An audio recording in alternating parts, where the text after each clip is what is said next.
Why would a normal person cross a line they swore they never would?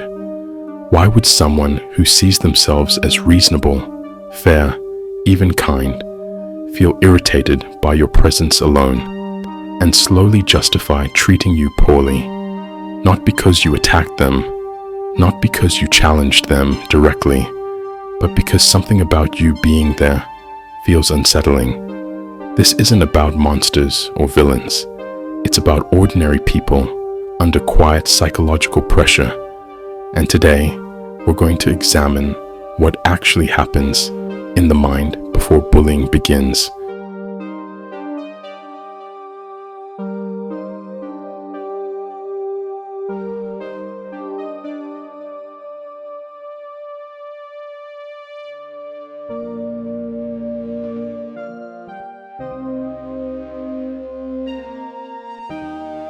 The common explanation is simple.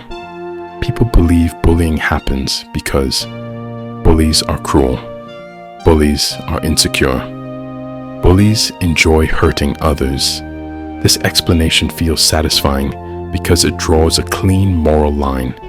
There are good people on one side, bad people on the other. But psychology doesn't support that story. Most people who bully do not identify as bullies. They don't feel powerful. They don't feel malicious. They feel irritated, threatened, or provoked, often without knowing why. And that misunderstanding is where the real problem begins.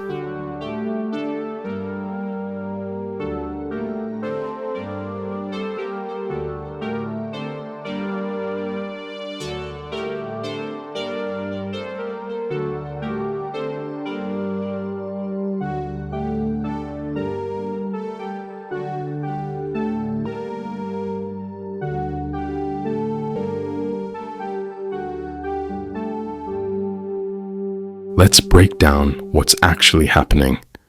Mechanism 1. Threat to self-concept. Every person carries an internal story about who they are. Competent, respected, morally decent, in control. When someone enters a space and unintentionally disrupts that story, the brain reacts defensively. You don't need to outperform them. You don't need to insult them. Sometimes, just existing differently is enough. Your confidence, calmness, boundaries, or even silence can highlight something unstable in their self-image.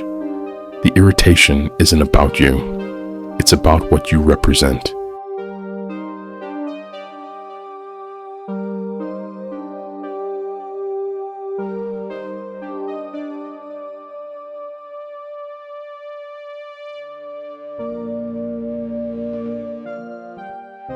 Mechanism 2. Unconscious social comparison. Humans constantly compare themselves to others, even when they claim they don't. When comparison creates discomfort, the mind looks for relief. There are two options. Adjust the self-image, which is painful. Devalue the other person, which is easier. Bullying often begins as a shortcut, a way to restore internal balance without self-reflection.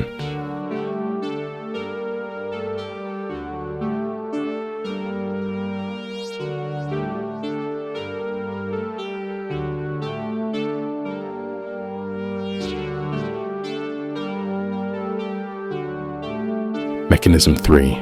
Projection traits a person struggles with internally often get assigned outward. Confidence becomes arrogance. Quiet becomes judgment.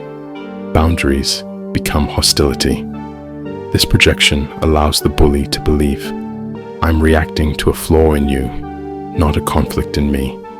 That belief is critical because it sets the stage for justification.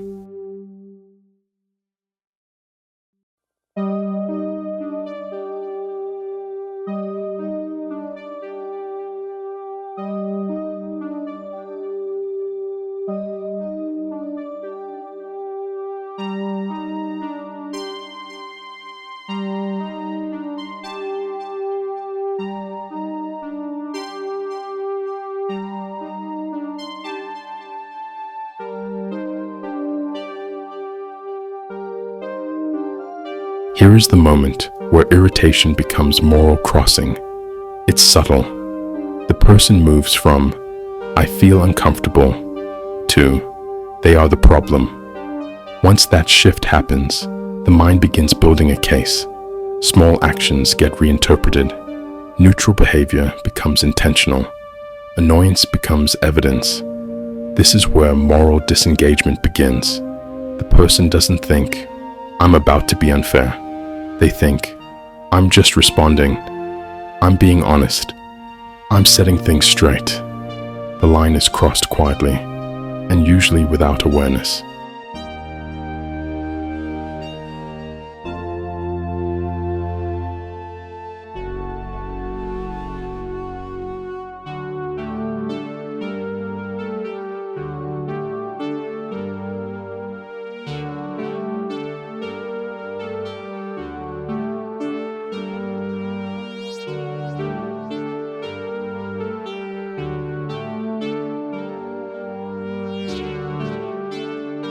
This pattern shows up in schools, in workplaces, in families, in online spaces.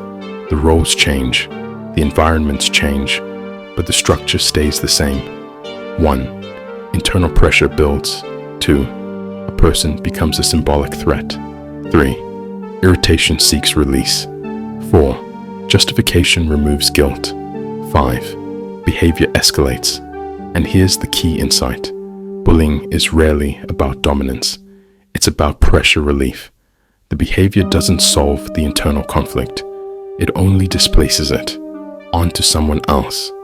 That's why it repeats.